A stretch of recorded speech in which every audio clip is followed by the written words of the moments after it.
Hey there. Welcome back to another episode of Covering Your Health with Evelyn Erives, presented by IEHP. If you're new to the show, I really think you're gonna love it. Well, because today we are talking about something a little blue, but in a good way. This episode is all about those blue zones, particularly what they are, how communities like Loma Linda are thriving under this concept, and what's in store for neighboring communities within the region with organizations like the Blue Zones Project in Riverside, launching new initiatives in support of creating healthy cities across the globe. How cool is that the Blue Zones Project in Riverside is launching right here in the Inland Empire. I'm so excited about this. The Blue Zones story really stretches back to 2004 when National Geographic, the National Institute on Aging, and the world's best longevity researchers got together to identify pockets across the globe where people lived, quote, measurably better and longer lives. Their research took them really everywhere, from right here in the Inland Empire studying the Seventh-day Adventists of Loma Linda to Okinawa, Japan. Their work has been featured in publications across the world, including the 2023 Netflix documentary you may have seen, Live to 100: Secrets of the Blue Zones. Today, we are joined by Erin Edwards. She's the executive director of the Blue Zones Project in Riverside to dive into this really exciting and informative topic by laying it all out there. We are grilling her, again, in a good way, about all things Blue Zones and her role with shaping the growth of this concept and her work in and out of the office. Let's get started. Welcome to Covering Your Health, a wellness podcast dedicated to covering all areas of living a healthy and happy lifestyle. From healthy hearts to understanding health plans and everything in between, each episode will provide you with a better understanding of managing your health, preventative care, and staying on the right path for your family's wellness journey. The Covering Your Health podcast is presented by IEHP. Now, your host, Evelyn Erives. All right, well, let's get started. Welcome, Erin. Hello. Hello. Thank you for having me. Oh, I'm so excited to have you. Now, before we get into all things Blue Zones, we always like to kick off the episodes with a little bit more of like a get to know our guests. I want to know about you. In addition to your work with the Blue Zones Project, you have nearly 2 decades of experience in policy and philanthropy and nonprofit leadership. Plus, you're a mom of 2 young kids. Tell me all about you. How do you balance it all? And how did this come to be, your work here? Well, I got my start in my professional life in front of a high school classroom. I was doing an AmeriCorps program where I served 2 years and was helping young people who were first-generation college students apply for and get into college. And from that time of doing direct service, then went on to wear many hats, as you mentioned, working in communications, in finding the money, in fundraising, in distributing the money, in philanthropy. And it always just came down to really being in awe of people in their communities looking for solutions to the problems that they face, and often having the best ideas for the problems that they face. I was working for a global women's fund when I moved to Riverside, where we made grants to grassroots women's rights organizations around the world, and then became very inspired locally to take a look at my own backyard and to see how I could support best my own community. And from there was just so inspired to run for office in the city of Riverside. And so I did, and was able to serve a term as a council member in Ward 1 in Riverside, which is the downtown and surrounding neighborhoods, and just felt even more strongly that my role is in community and connecting dots, bringing people together, and I'm thrilled to be here now at Blue Zones Project Riverside. Did you ever think that you'd be running for office when you were a little girl? Did you ever think that would be Never. I thought I'd be a writer, and I still love writing, but I was an avid reader and writer as a young person, I grew up in rural Illinois in the middle of the cornfields, and it was a very tight-knit community. And I would spend the summers just outside reading and writing. And I still use, of course, writing in my work and the ability to analyze and think about big ideas, which is, of course, what it all prepared me for. But I never thought that I would run for office or even that I had the skills to do so. But when you're doing things for the right reasons and you just want to help your community, things naturally fall into place. Don't they? Isn't that amazing how that works out? And then you find like your calling and you understand, wait, I do deserve to be here. I know I can be here. I know I can do this. Absolutely. They say that it takes 7 times of asking a woman to run for office before she does, because especially for women, our first thought is, what, me? No, I could never do that. But then you come to realize, wait, the perfect people to be an elected official are the people who understand their communities, who have a perspective that needs to be shared, and who have a willingness to roll up their sleeves. And if that's you, why not you? Yeah. Yeah, you're right. And what's funny is I think with a lot of us, especially with like politics, when you think about that, it kind of has like a dirty connotation now because everyone thinks of it in a weird way. But realistically, on the grassroots efforts, like in a city base, you can do so much good. You really can by getting involved in the political system. Absolutely. I often say engaging in the boring things, not just the hot button issues, but how does the city budget? Where is the money going? And thinking about housing projects and land use from the very, very beginning to make sure that by the time they reach the finish line, they're the right projects and the right investments for our local area. That's the stuff that I love. And that can engage the whole community and should at the local level especially. It's not about your political party. It's about your love and engagement in your city. Yeah, and I'm sure that resonates with your kids and your partner, Liz. How do they help you throughout this whole thing?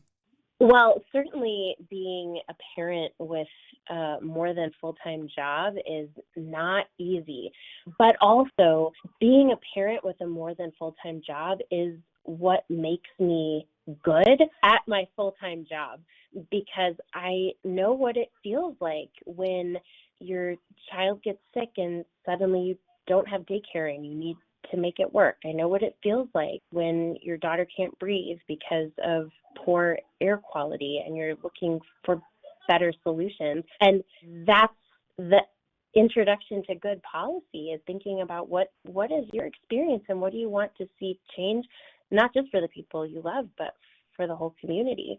So my family's been really supportive, and I've always said I don't believe in a work-life balance, because I think if that's what we're chasing, it's absolutely impossible. But I really believe in work-life integration and thinking about how we take what we do in our professional lives and how it's fueled by our own experiences as a partner, as a parent, as a daughter, as a friend, and how we can continue to be better in all realms of our lives because of all of the identities we have, not despite them. Yeah, absolutely. I love that. I love how you put that.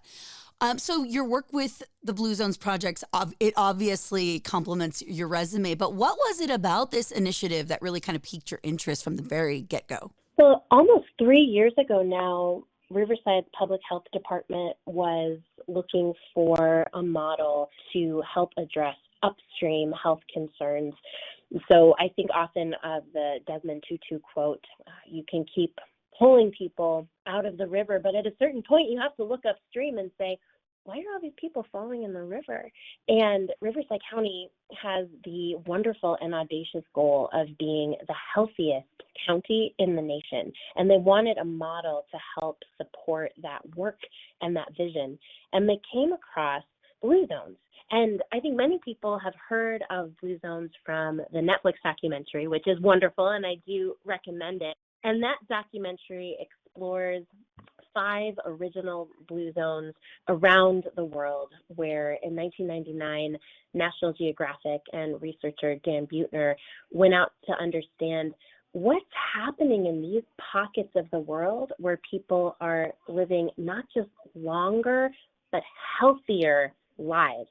And then in meeting people in person and understanding their insight and their day-to-day routines, Blue Zones realized it's not rocket science what people are doing, but there are 9 qualities that in these 5 areas are similar, even though they have different cultures, religions, geographies, languages.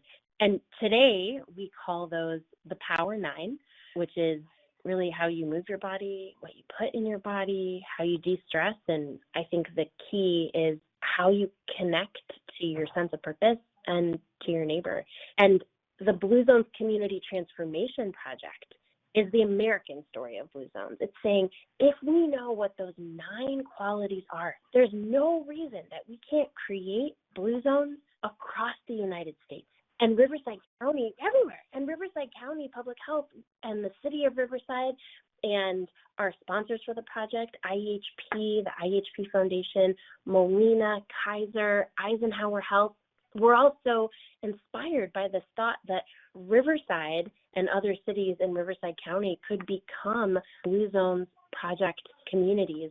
And for me, to your question about what inspired me to get engaged in this work, when I first heard about it as a council member, I thought, this is really it. This is the missing, because as a council member and a bit of a policy wonk, I care a lot about policies in our city, but we could put forward beautiful policies all day long, and they wouldn't have the impact that we crave if people in the city remain isolated and lonely and sad, which is especially in a COVID and post-COVID moment what I was observing. So when I heard about this Blue Zones model and this initiative, thanks to our sponsors, to be able to address how community connection and engagement and knowing your neighbor and having your purpose, how that is also health and wellness, I thought, sign me up. I want to be a part of that. Yeah, I love that. I love that that is such a key element, because you always think about, well, I got to eat better, I need to move more, but you forget almost, no, I need to have that connection too. That is so important for people to have longer lives. That's right. You could go to the gym every single day and your body might be physically healthy, but if you're not connecting with family and friends, you can't expect to have the full wellness that you could. And so for me, I think that's such a powerful piece of this model. Yeah. How long does it take for programs like the Blue Zones Project to really get off the ground? I know this is sort of in its beginning phase, but how long do you think it's going to fully take? Well, a Blue Zones project where we work towards certification as a Blue Zones project community in Riverside takes 5 years. Some projects, there are other Riverside County cities who are going through the same process. Their project is 3 years because they're smaller cities. But ours is 5, which really allows us to dig into, we call them 3 pillars. The first is people. They all start with P, which makes it easy to understand or easy to remember.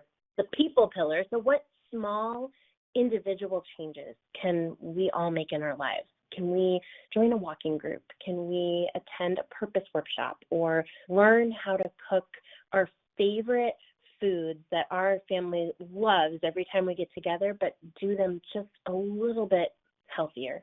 But we also know that all of us, and maybe you've experienced this too, I certainly have, we try to make little individual changes, and sometimes they stick and sometimes they don't. It's really hard to create a new habit and a behavior and keep it for the long term. So Blue Zones recognizes that we really need to change the environment that we live in addition to our personal habits and behaviors, if we really want to see community health. And so in order to make the healthy choice the easy and unavoidable choice, we work in policy. That's the second pillar. That's the second P, where we're thinking about our built environment. For example, do you have sidewalks in your neighborhood for your walking group? Do you have housing that is affordable for your most vulnerable residents? Are there places where people can gather outside of work and outside of your house to meet and connect? We look at our food systems. Do we have access to healthy, local food in our schools, in our workplaces? And then we look at alcohol and tobacco policy, because we know that one of the best ways to improve health outcomes in a community is to make sure that they're not abusing alcohol, and also that they never start smoking, because smoking is so detrimental to one's health. And then that third piece, which is so critical to the model, is saying, well, we can change the environment and we can all make individual modifications to our behaviors. But if we ignore that 8-hour hole in the middle of the day when we're all going to work or going to school, how could we possibly be healthy? Like I was talking about earlier with work-life integration, we don't just turn off. Our humanity doesn't turn off when we go to work, and it shouldn't. Well, it better not, because that would be really messed up. That's right. So we need to make sure that we're thinking about our work sites, our restaurants, our grocery stores, and our schools, where our youngest people and the folks that we entrust to care for them are all day long. And so the Blue Zones model works to create a Blue Zone approved restaurant where you can go in and find some vegetable forward dishes, or a Blue Zones approved grocery store that will highlight fresh produce and local great recipes, or a Blue Zones work site where that you'll be encouraged to take a lunch break, maybe get some steps outside or connect with a coworker.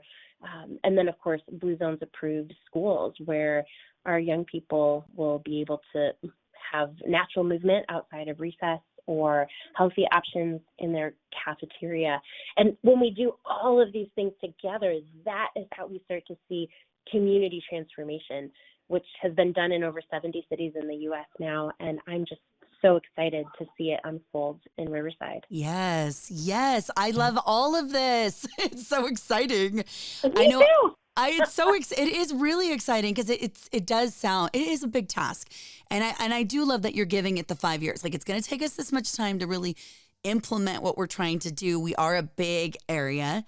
Can you give me a little example maybe of what work you're doing right now in Riverside to inform the communities about the work you're doing, beside being on the podcast today, obviously?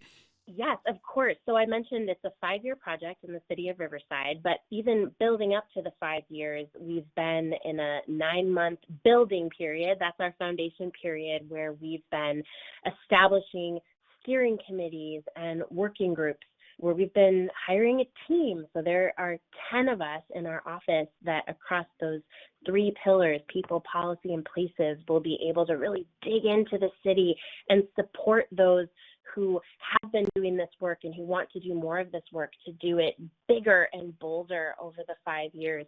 We found an office which is housed in downtown Riverside, and what we're hoping will be a gathering and convening space for people who are doing work that's aligned with our purpose and mission. And all of this has also been working toward our strategy document, which of course we call a blueprint because we're Blue Zones. But this blueprint, the Blue Zones community transformation work, it is warm and fuzzy. It feels good. It's exciting and important to do it. But it isn't just warm and fuzzy. It's also tracked by data, which I think is one of the reasons that the sponsors were attracted to this model, because we're using the Gallup Poll Wellbeing Index that every year we'll do a random sample of our community to make sure that we're actually doing the job we said that we would do. And so we're accountable every year to making sure that we're certifying our city by approving restaurants and schools and grocery stores and work sites, that we're reaching, by the end of the project, 15% of the Riverside city population, which is 40,000 people, directly with our work, and that we are passing and implementing 30 specific policies that have been identified already in the last 9 months by our community and local experts. So we've been doing the work to really understand over the last 9 months, what change do we crave? What do we want to see? What work is already happening? And how can Blue Zones take this 5-year project to accelerate that work at the ground level? And we'll be launching the whole project on May 17th at our big community kickoff festival out at the Riverside Airport, where we're hoping that thousands of people will come. And that's our first moment to really engage with community members to tell them what a Blue Zones project is and the work that we're excited to do with and alongside them over the next 5 years. Yeah. Oh, that's going to be a great event. I know that this actual episode is going to come out a little bit after that event takes place. So I'm hoping that it goes extremely well. But for those who, may have missed it. Yeah. For those who may have missed it, let's talk a little bit about maybe some of the things that you would have done at that event that they may have missed. So little changes make a very big difference, right? So where do you start and how can people implement these practices into their lives now, like starting today? Well, I love that you highlighted this idea of small changes because it really is the best way to start and accelerate big transformation. So if folks had come to the event, they would have noticed we had story time from the library. Now, would you think of story time as being something you do for your health? I guess maybe not. Not initially, yeah. But not initially, but it is because it's getting you in a space, getting young people in a positive space with other young people, with their peers, and a supportive adult that's teaching them a skill. It's something that happens at our Riverside Public Library every single week at the same time, where not only kids but parents can meet and connect. That's health and wellness. So we're having a story time at our event to highlight how listening to a story with friends is investing in your health. We have an instrument petting zoo from the Riverside Arts Academy, which gives an opportunity for people, young and old alike, to try a new instrument because music is also healthcare. It's a de-stressor.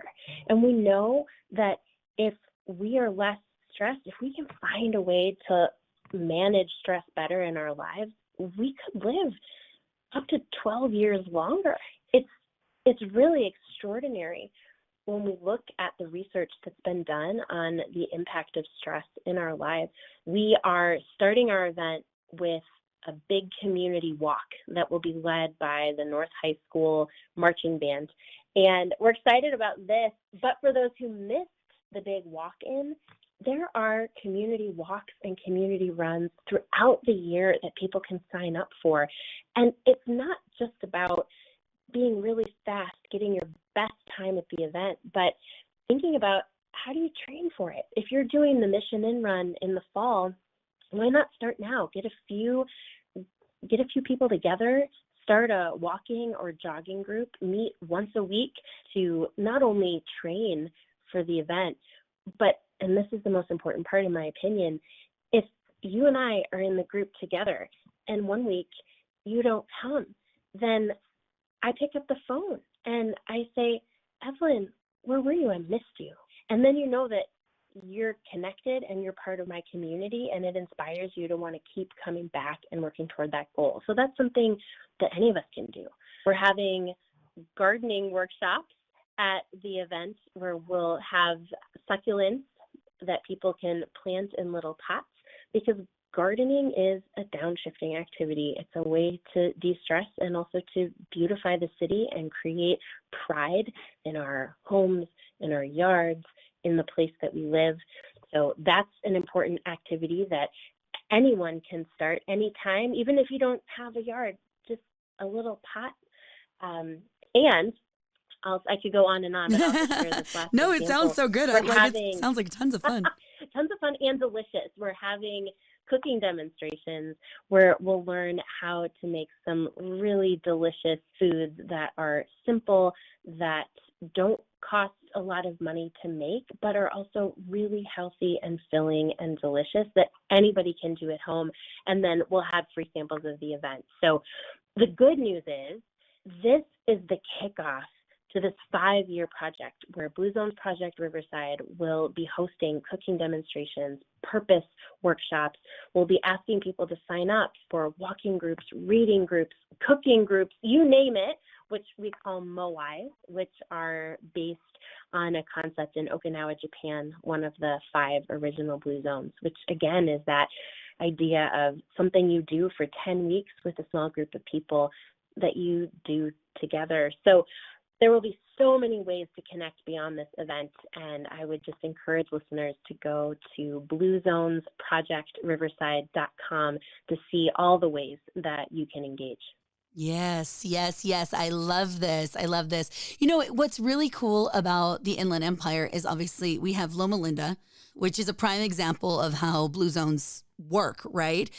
What have you learned from our neighboring community? I mean, that is so close to us. In your time with the Blue Zones Project Riverside, what are you implementing that you've seen in that region here now in Riverside? Well, one of the reasons that Loma Linda was first identified as a place in the world where people were living longer, healthier lives, and I'll just do a quick sidebar to say that when Dan Buettner and National Geographic were first doing this research and looking at demographic data, when they found one of these longevity hotspots, they were using a blue pen, they put a blue dot on the map, and that's why they're called Blue Zones today. Oh, interesting. But isn't that interesting? When Loma Linda was first identified as an original Blue Zone, and National Geographic went out and spoke to people to understand what's happening here. Of course, Loma Linda has a large Seventh-day Adventist community.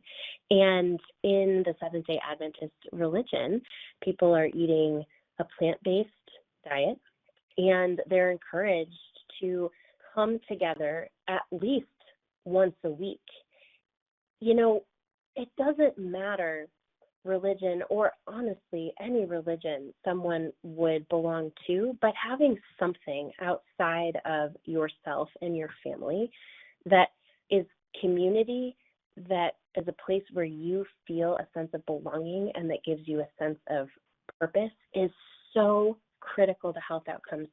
And religious spaces are often intergenerational spaces, which I think are harder and harder to find these days. And they're spaces where built in to the practice of meeting once a week is the concept of taking care of people between services. So knowing who's having a surgery this week who needs extra support, or who's struggling that needs community to gather around them a little bit extra. And so I would say to your question, what inspires me particularly about Loma Linda is to think about how even beyond religious community, we can create these regular intergenerational supportive spaces. And our family, for example, has going on 3 years now been doing something that we call Friday dinner. Very creative because it's dinner that happens on Friday.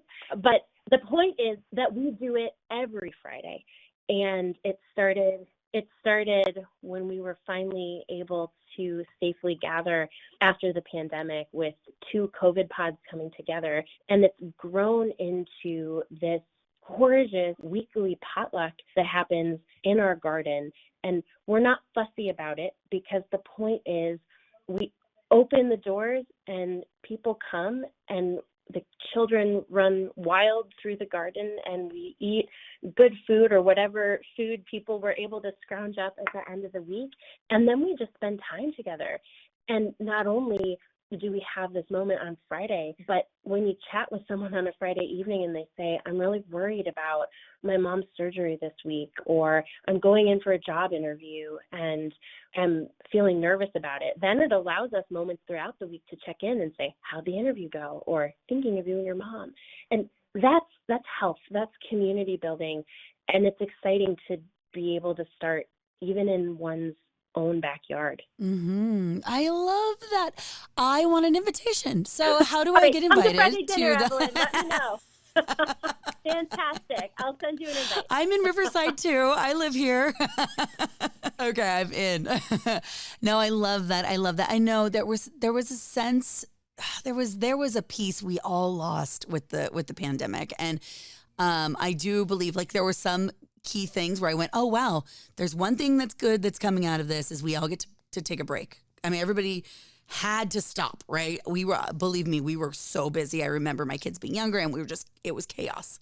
We're back to chaos again now, but I remember thinking, okay, if there's any good that could come from this, it's the take a break, stop stressing out about every little thing. And now we're all pausing and we're all together. But then we lost that community. We lost where we were going out and seeing our friends and all of those things. So it's nice to have it all back again, but also maybe learning about balance too. But I love your idea of Friday dinner. Great. Well, I'll send your invite over, but also an invitation to everyone to think about how they can create their own Friday dinner spaces.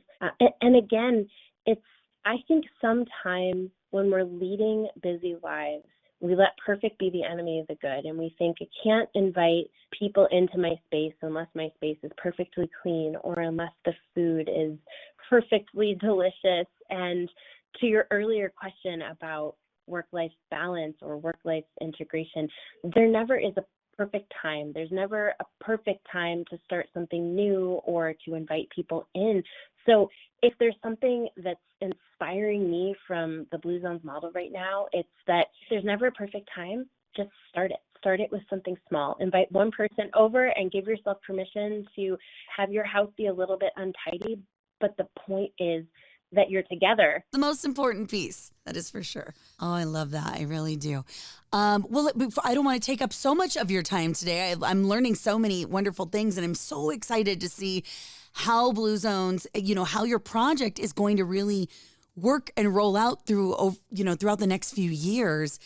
Before I go, though, let me ask, so are there any misconceptions about the project that you hope you can address through this next, couple of years? I'm so glad that you asked this question. I think about really early on when we started building our Blue Zones Project Riverside office, we had the honor and the opportunity to meet with a group of women in the Arlanza neighborhood who are part of a leadership academy. So they are leaders in their community doing great work and meeting monthly to hold themselves accountable and to talk about what they want to see. They had invited us to come share more about what is Blue Zones Project Riverside, and gave our presentation in Spanish to the group of women. And afterward, we asked, are there any questions? And one of the leaders raised her hand and she said, well, thank you so much for this presentation, but this isn't for me. This isn't for us. And we frankly don't need someone to come in to our community and tell us how to eat and what to do. And I was so grateful for her honesty and for that feedback, because Blue Zones Project Riverside is for everyone, everywhere. It actually says it right in our purpose statement. We ask everyone to think about their own purpose in their lives, and we as an organization have a purpose, and that is everyone, everywhere lives better, longer. And so if people are telling us that they don't see how this project can be for them, then the work is on us to make sure that they do see themselves in this project. And to be very clear, that we're not asking people to change the way that they eat. We're asking people to incorporate small, healthy changes into dishes that they already love. Maybe it's adding more vegetables or not cooking it in the same oil. We're not saying to everyone, in order to be healthy, you have to get rid of your car and walk everywhere, because for many people in Riverside, that's just not possible. But is there a way to incorporate a walk in the neighborhood once a week, or to think about places that folks go where it might be possible to bike there or to incorporate natural movement in some way. And it could be as simple as maybe you have to drive to work, but can you park in the parking space that is the furthest away from the door? And then you get a few extra steps just getting in the office. And so what I really hope people hear is this project, this work is for everyone, everywhere. If we're doing it right, and we will, that means that we're not just focusing on areas of the city that are already walkable and bikeable and where people already have access to a farmer's market with healthy food, but we're looking around the city of Riverside and asking, where do these communities need sidewalks and gathering spaces and access to fresh produce? And we're going to put ourselves there so we can support, but not just support, walk alongside those leaders like the women in the Orlando community who are already there doing the work and are already trusted by their community to ask what they need and how we can support them. Yes, I love that. What can we do for you to make your life easier and make your life a little bit healthier? I love that. Oh, so much good information. This is awesome, Erin. Before I let you go, for those, looking to learn more about the Blue Zones Project, where can they turn to? Please check out bluezonesprojectriverside.com. Okay, perfect. And they can probably follow you guys on social media as well at, I think it's BZP, right? Riverside? BZP Riverside. That's right. Thank you. And finally, we do. We're building social media presence. Oh, good. It starts, you got to start somewhere, right? I know it'll take time, and then everyone will get excited. Maybe after your kickoff event and everything, we'll see all the pictures and all of that, the recaps up there. Finally, I love to close this way. I would love to know what you feel are the 3 key takeaways from our conversation today that people you hope will remember and take home with them today. I love this question.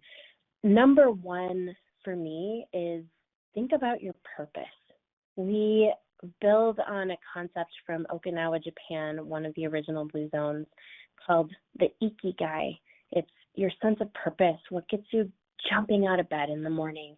And so number 1, I would ask you, Evelyn, and listeners to think about, what is your sense of purpose? What does get you jumping out of bed in the morning? And how do you tap into that and make sure that you're using it fully in your life in all areas, not just one area? I would say number 2, as we discussed, there's no perfect time to start anything, particularly not anything big. And health and changes for one's health can feel really daunting. So my second takeaway would be start now, since there's no perfect time, and think about what little change you can incorporate. Maybe it's drinking 1 or 2 extra glasses of water, or spending 5 minutes outside a day, or a goal to connect with one neighbor when you're out for your walk around the block just by saying hi. And these small changes really do add up. And then the third thing that I would say is get engaged. When you're making these really small changes and you're thinking about your sense of purpose, then take that third step, which is to say, how can I do this with other people? And throughout the 5 years of our project in Riverside, we'll have so many ways for people to get engaged, whether it's by joining a walking group, or coming to a purpose workshop, or going to a cooking demonstration. And I personally would love to see all of the listeners engage in those spaces, and can't wait to meet you all in person. Yes. Oh, this is so good. So good. And I think these 3 are the key. I absolutely do. I think these are just exactly what we should take away from purpose, starting now, and getting engaged. Those are 3 special things. I think they all feel good. They all feel good. And there's no reason that we shouldn't be feeling good every single day, especially right here in the Inland Empire. Erin, thank you so much for joining me today. This has been so enlightening. Thank you. I've loved the conversation, and I look forward to chatting more. Oh, you will be back because we'll need an update. We'll need to see how things are moving along and what progress has been made, and how the community is engaging with the project. Amazing. Thank you so much for your time.